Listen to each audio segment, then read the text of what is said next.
पढ़ाई और भी मज़ेदार हो जाए जब खुद अवस्थी सर पढ़ाएं। उनसे जुड़ने के लिए उनके चैनल को सब्सक्राइब करें और बेल आइकन को दबाएं उनके लेक्चर्स को सबसे पहले देखने के लिए।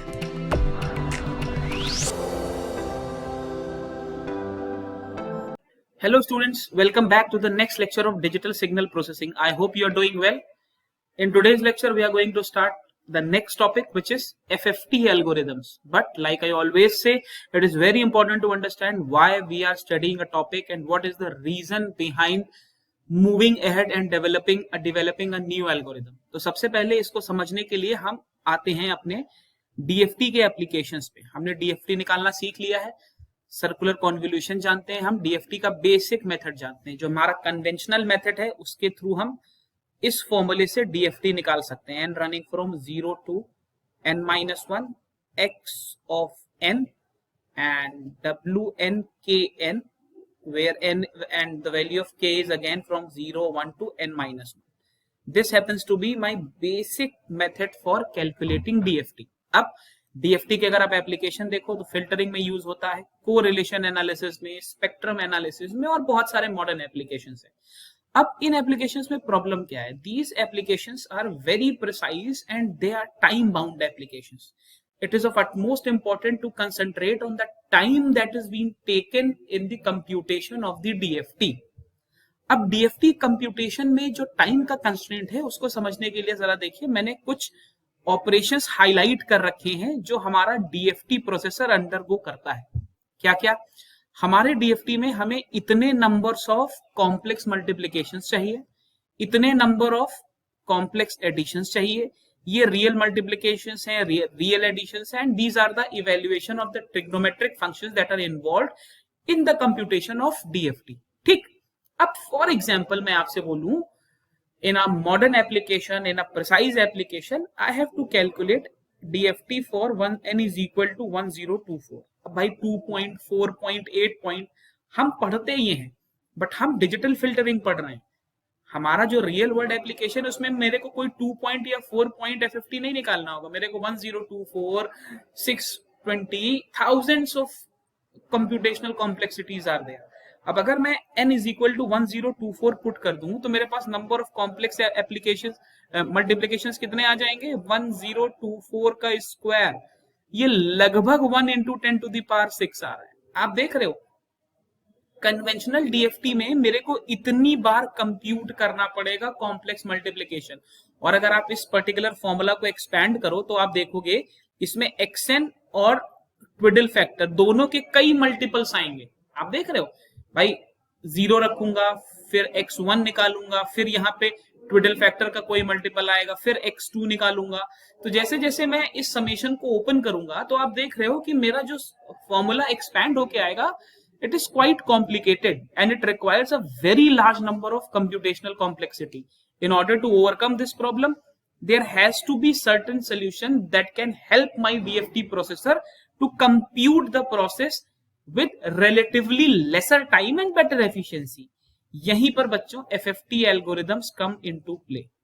FFT algorithms या फास्ट फूरियर ट्रांसफॉर्म इसको बोलता हूं, fast Fourier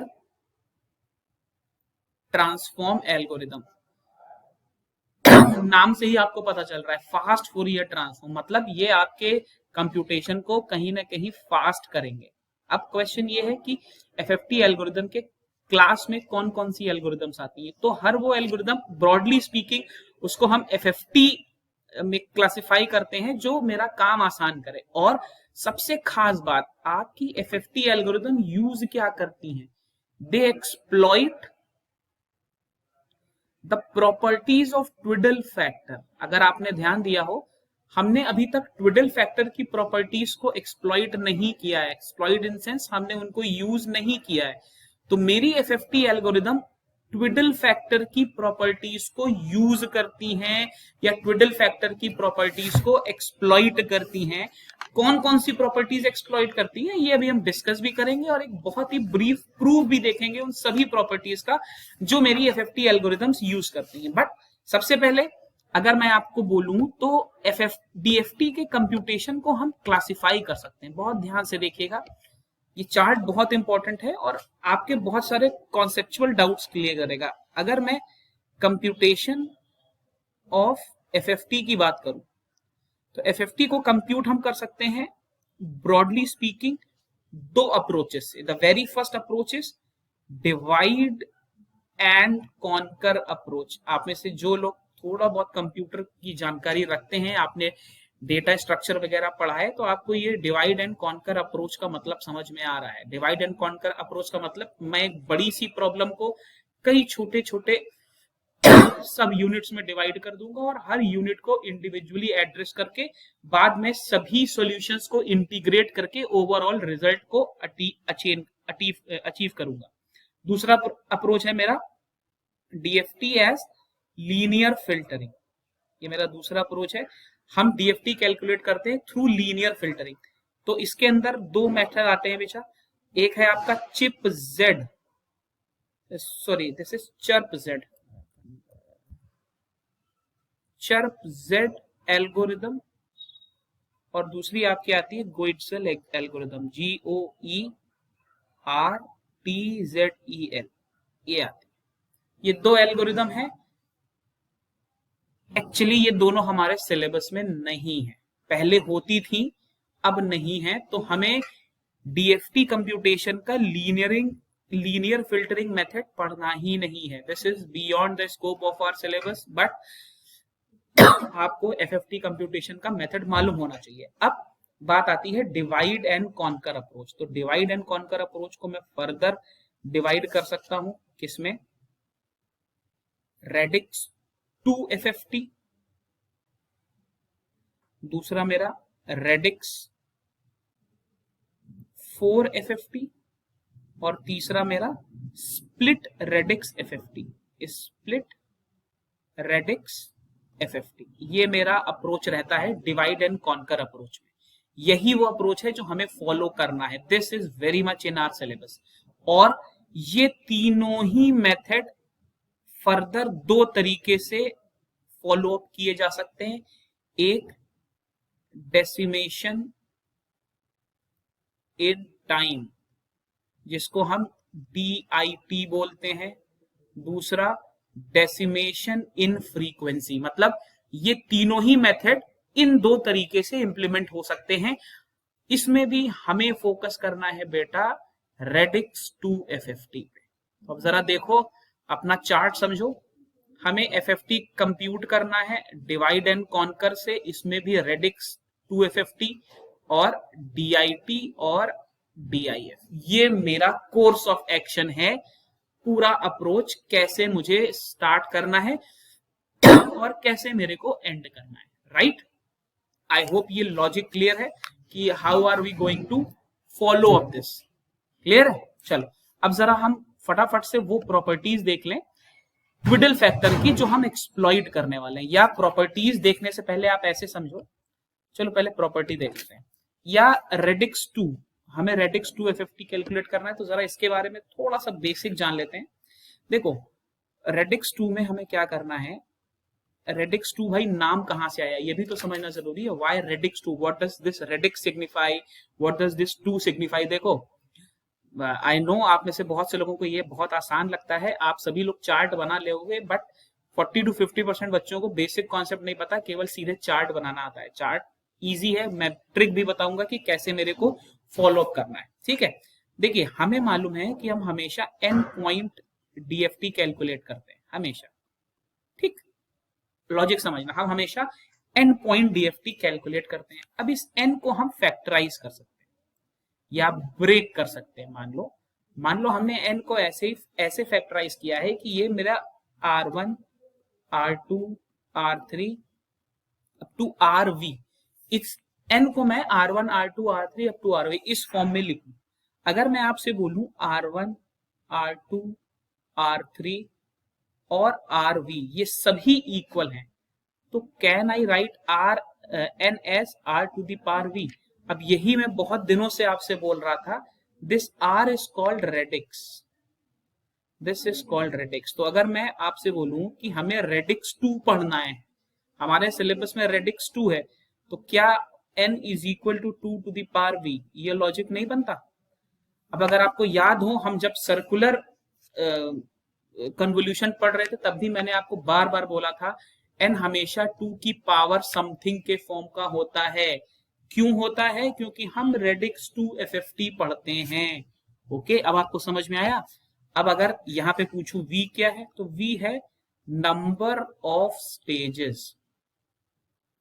These are the number of stages that we'll be following in decimation। ठीक है। अच्छा, एक और बेसिक सी चीज समझ लीजिए। अब यहां पर देखो, decimation in time and decimation in frequency, technically speaking अगर मैं आपसे बोलूं xn का जब मैं डीएफटी लेता हूं तो आपका बनता है x of k, right. This is time domain and this is frequency domain. Clear? in decimation or in time concept we'll be dealing with this particular xn।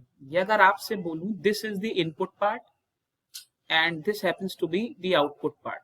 in case we are decimating from the input side तो हम DIT algorithm use करेंगे। जब कभी भी हमारा decimation output पे है तो हम DIF यूज करेंगे। तो rather remembering them as decimation in time and decimation in frequency, you should try and memorize it through the input and output part, because when we'll be calculating IDFT तब this input and output part will be more helpful for you to memorize and understand the concepts। ठीक है। तो DIT means हम input side पर decimate कर रहे हैं, DIF means हम आउटपुट साइड पर डेसिमेट कर रहे हैं। दूसरा, इसका लिटरल मीनिंग क्या है? Decimation here is breaking our sequence. ठीक है ना। देखो, डिवाइड एंड कॉन्कर अप्रोच है तो we'll be dividing the entire problem into different subroutines and we'll be identifying each and every subroutine separately, analyzing its results, and in later stages we'll be integrating all the results to get the final output। तो decimation का ये मतलब है, DIT और DIF में हम DIT में हम इनपुट साइड पर डेसिमेट कर रहे हैं, DIF में हम आउटपुट साइड पर डेसिमेट करेंगे। जब हम ये लेक्चर्स डिटेल में पढ़ेंगे तो you will get to know this concept. अभी के लिए n is equal to 2v पे वापस आते हैं। v is the number of stages. ठीक है ना। तो अगर मैं आपसे बोलूं कि we have to calculate 8 point DFT, अगर मेरे को 8 पॉइंट DFT लिखना है तो n का वैल्यू 8 हो गया। 8 is 2 to the power v, this is 2 to the power 3, तो v इज 3। मतलब मेरे को 8 पॉइंट DFT को कैलकुलेट करने के लिए आई रिक्वायर 3 स्टेजेस। ठीक है, 8 पॉइंट DFT को कैलकुलेट करने के लिए मेरे को 3 स्टेजेस चाहिए। 4 पॉइंट DFT को कैलकुलेट करने के लिए मेरे को चाहिए 4 is 2 to the power v, 2 to the power 2, so v is equal to 2। I'll be requiring 2 stages for 4 point DFT, and for 2 point DFT my computation will be completed in a single stage। This has to be very well understood by everyone, that how and why are we using a fixed number of stages while we are calculating n point DFT। Last lecture में comments में कुछ लोगों ने बोला था about 8 point DFT कि sir 8 point DFT का question करा देना, तो हम 8 पॉइंट DFT का ही क्वेश्चन करेंगे। ठीक है, लेटर ऑन जब हम इसका फॉर्मूला डिराइव कर लेंगे। तो चलो अब कुछ प्रॉपर्टीज देखते हैं ट्विडल फैक्टर की, जो हम एक्सप्लॉइट करेंगे during the course of decimation. चलिए बच्चों, DFT की 3 बेसिक प्रॉपर्टी हैं जो हम इसकी ट्विडल फैक्टर की 3 बेसिक प्रॉपर्टी हैं जो हम FFT एल्गोरिथम्स में बहुत ज्यादा यूज करते हैं। पहली प्रॉपर्टी है आपकी WNK is WNK plus n। Fine, K shift है। अच्छा, WN इज ट्विडल फैक्टर, हमें मालूम है WN का वैल्यू होता है e to the power minus j 2 pi upon n, this is your WN। ठीक है ना। अब जरा ध्यान से देखो, अगर मैं आपसे बोलूं WN K प्लस n आपको निकालना है तो this is e to the power minus j 2 pi upon n, और यहां पर कर दो आप K प्लस n, राइट। तो ये हो गया e to the power minus j 2 pi upon n into k into e to the power minus j 2 pi upon n into n. n gets cancelled. This will be e to the power minus j 2 pi upon n into k into e to the power minus j into 2 pi। अब e to the power minus j 2 pi will be cos 2 pi, e to the power minus j cos theta plus j sin 2 pi। Fine. अब 2 पाई means 360, that means cos 0, this is 1 plus 0, this will give you 1. तो this Wn k plus n, this can be written as e to the power minus j 2 pi upon n, और इसको मैं कर दूं k, बिल्कुल कर सकता हूं. अब अगर आप ब्रैकेट के अंदर देखो तो this particular term is nothing but Wn. तो I can conclude that this property Indeed holds. ठीक है, बहुत ज्यादा यूज करनी है, ध्यान रखिएगा. डीएफटी का क्वेश्चन 10 नंबर में, एफएफटी का क्वेश्चन 10 नंबर में आएगा. You can not afford to lose 10 marks here. Easy है अगर कुछ बेसिक प्रॉपर्टी अपने को याद है. दूसरी प्रॉपर्टी देखो, Wn k plus n by 2, this is equal to minus Wn k. अब जब हम रेडिक्स 2 में डीआईटी एल्गोरिथम का प्रूव करेंगे, वहां पर ये प्रॉपर्टी सबसे पहले यूज होगी बेटा. तो Wn मेरे को मालूम है, this is e to the power minus j 2 pi upon n. तो Wn k plus n by 2, this will be e to the power minus j 2 pi upon n, और यहां पे मैंने कर दिया k प्लस n बाई 2. तो this is e to the power minus j 2 pi upon n into k. This is e to the power minus j 2 pi upon n into n by 2. Right. तो अगर आप इस term को ध्यान से देखेंगे तो this term is e to the power minus j pi, which is cos pi plus j sine pi. ठीक है ना. अब cos पाई का वैल्यू आपको मालूम है, इट्स -1, तो दिस विल गिव यू -1. अब इतना वाला टर्म, दिस टर्म इज -1. तो अगर आप ध्यान से देखो तो Wn k plus n by 2, this becomes e to the power minus j 2 pi upon n k into -1. अब this is nothing but Wn, ये Wn ही है. तो Wn k plus n by 2 is negative of Wn_k. This is the second property that we use very frequently in the computation of FFT. Now let us discuss the third property. मैं सभी तीनों property बता देता हूं with proof. बहुत ज्यादा use होंगी ये, नेक्स्ट लेक्चर से ही यूज होना शुरू हो जाएंगी. Wn2 is Wn by 2. Right. चलो, Wn मेरे को मालूम है, this is e to the power minus j 2 pi upon n. तो अगर मैं अब की बार इसको RHS, देखो हर बुक में अलग अलग है, मैं जरा RHS लिखने की कोशिश करता हूँ. Wn बाई 2 कितना होगा, e to the power minus j 2 pi, और n की जगह मैं n बाई 2 कर दूं, चलेगा. n की जगह मैं n बाई 2 कर दूं, तो ये मेरा क्या बन जाएगा, this will be e to the power minus j 2 pi upon n into 2. ठीक, इसको ऐसे भी लिख सकता हूँ, e to the power minus j 2 pi upon n into 2. Right, लिख सकता हूँ. तो ये कितना है, मेरा ट्विडल फैक्टर है, दिस इज Wn2. तो मेरा ये प्रॉपर्टी भी यहाँ पर प्रूफ हो जाता है. राइट. तो ये आपकी वो प्रॉपर्टीज हैं जो हम यूज करेंगे. राइट. अब सबसे पहले जैसा मैंने आपको बताया, DIT, डेसिमेशन इन टाइम, जिसमें मैं इनपुट एंड पर डेसिमेशन करता हूं टू गेट माई आउटपुट. ध्यान रखना, जैसे मैं तुमको बोलूं, मेरा एक n पॉइंट सीक्वेंस है, n पॉइंट सीक्वेंस है. मैं आपको बेसिक लॉजिक बता दे रहा हूं डेसिमेशन का. n पॉइंट सीक्वेंस को मैं n बाई 2 पॉइंट्स के 2 सीक्वेंस में कन्वर्ट करता हूं. ठीक, एक प्योरली इवन सैंपल्स रखता है, एक प्योरली ऑड सैंपल्स रखता है. अब इसको समझा कैसे जाए, जैसे मैं आपसे बोलूं कि आपको 8 पॉइंट DFT कैलकुलेट करना है. For calculating 8 point DFT, you will be having 0, 1, 2, 3, 4, 5, 6, 7. ये 7 सैंपल्स हैं. ठीक, तो मैं क्या करने वाला हूं, ये इवन सैंपल्स, ये मेरे इवन है.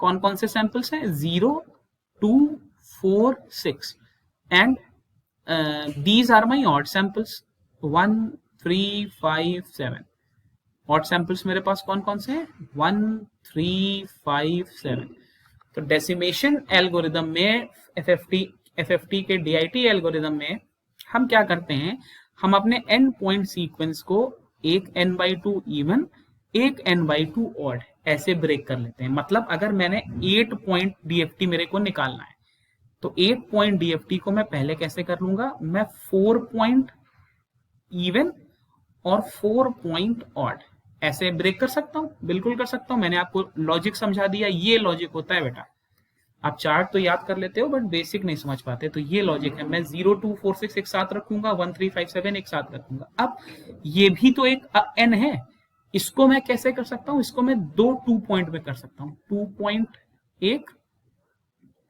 2.1 2.1 2.1 और फर्दर मेरा 2 पॉइंट मुझे सिंगल पॉइंट दे देगा जो एक्चुअली में मेरा इनपुट होगा जब इस 2 पॉइंट को मैं n/2 करूंगा तो मेरे को सिंगल इनपुट मिल जाएंगे तो जरा आप ध्यान से देखो अगर मैं इस 2 से 2 वैल्यू निकाल लूं इससे 2 निकाल लूं इससे 2 निकाल लूं इससे 2 निकाल लूं तो 1 2 3 4 5 6 7 8 मैं वापस 8 वैल्यूज पे पहुंच गया समझ रहे हो बात को मैं वापस 8 वैल्यूज पे पहुंच गया तो ये बिल्कुल वही अप्रोच है जिसको मैं कंप्यूटर्स में डिवाइड एंड कॉन्कर एल्गोरिदम बोलता था मैं बिल्कुल वही कर रहा हूं लॉजिक समझना बहुत जरूरी है चार्ट तो आप अभी याद ही कर लोगे मैं बहुत सॉलिड तरीका बता दूंगा जिससे आप सीधे चार्ट बना दोगे बट ये lecture combined with the next few lectures आपका पूरा 10 मार्क्स श्योर है पूरा श्योर बट ये लेक्चर बहुत ध्यान से देखना है इसके नोट्स जरूर बनाने हैं क्योंकि यही मैं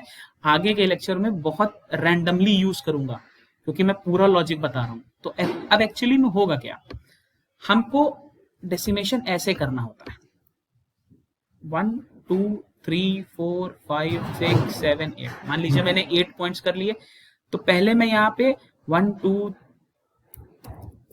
मैं राइट से लेफ्ट चल रहा हूं समझ रहे हो मैं राइट से लेफ्ट अगर आप आउटपुट देखोगे तो राइट से लेफ्ट तो मेरा अप्रोच क्या रहेगा पहले मैं 2 पॉइंट्स पे रहूंगा मैं 2 पॉइंट्स को कंबाइन करूंगा फिर मैं 4 पॉइंट पे पहुंचूंगा और 4 पॉइंट के बाद फाइनली मैं 8 पॉइंट पे पहुंचूंगा और आउटपुट मिलेगा अब यहां पर ध्यान देखो मैंने अभी आपको बोला कि डेसिमेशन इन टाइम और डेसिमेशन इन फ्रीक्वेंसी को आपको टाइम और फ्रीक्वेंसी के टर्म्स में नहीं याद रखना है आपको याद रखना है इनको इनपुट और आउटपुट के फॉर्म में तो जब हम इनपुट पर चेंजेस कर रहे हैं इनपुट पर डेसिमेशन कर रहे हैं अगर हम इनपुट पर डेसिमेशन कर रहे हैं तो ये सभी इनपुट्स चेंज होने चाहिए ये सभी इनपुट्स चेंज होने चाहिए तभी तो हम इनपुट पर डेसिमेशन करेंगे तो इसके लिए हम आगे बिट रिवर्सल यूज करते हैं बिट रिवर्सल देखो ये कुछ टर्म्स हैं bit reversal butterfly flow diagram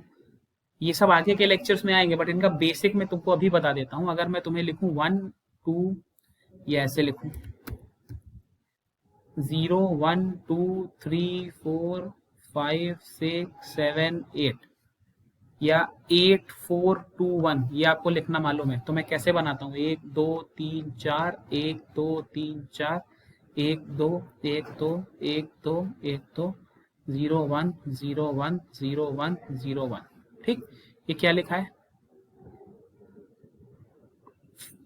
2 1 ये लॉजिक होता है तो this is 0 this is 1 this is 2 this is 3 this is 4 this is 5 this is 6 this is 7 जब मैं बिट रिवर्सल करूंगा मैं ये चार्ट यहीं पे बता रहा हूं नेक्स्ट लेक्चर में यूज होगा तो बिट रिवर्सल का मतलब मैं रिवर्स ऑर्डर में बिट्स लिख दूं तो 0 0 0 का रिवर्स ऑर्डर 0 0 0 होगा 0 0 1 का होगा 1 0 0 क्लियर है 0 1 0 का 0 1 0 0 1 1 का 1 1 0 इसका 0 0 1 इसका 1 0 1 इसका 0 1 1 इसका 1 1 1 अब 1 दिस इज 0 1 0 0 का मतलब कितना हुआ 4 0 1 0 का मतलब कितना हुआ 2 1 1 0 का मतलब कितना हुआ बेटा 6 0 0 1 का मतलब हुआ 1 1 0 1 का मतलब हुआ 5 0 1 1 का मतलब हुआ 3 एंड 1 1 1 का मतलब हुआ 7 तो मेरा जो इनपुट का सीक्वेंस होगा that will be x of 0 x of 4 x of 2, x of 6, x of 1, x of 5, x of 3 and finally x of 7. So this is going to be my sequence for the input, right? चलो यहाँ पर आज के lecture में इतना ही रखते हैं. Next lecture में मैं आपको इस लेक्चर के कमेंट सेक्शन में मेरे को ये बता दो कि do we have to derive the formula for radix two FFT, और मैं आपको सीधे फ्लो चार्ट बताऊं. जब तक मेरे को कमेंट्स नहीं मिलेंगे नेक्स्ट लेक्चर लाइव नहीं होगा. तो please make it sure you respond. Fine, चलिए stay tuned and thank you very much.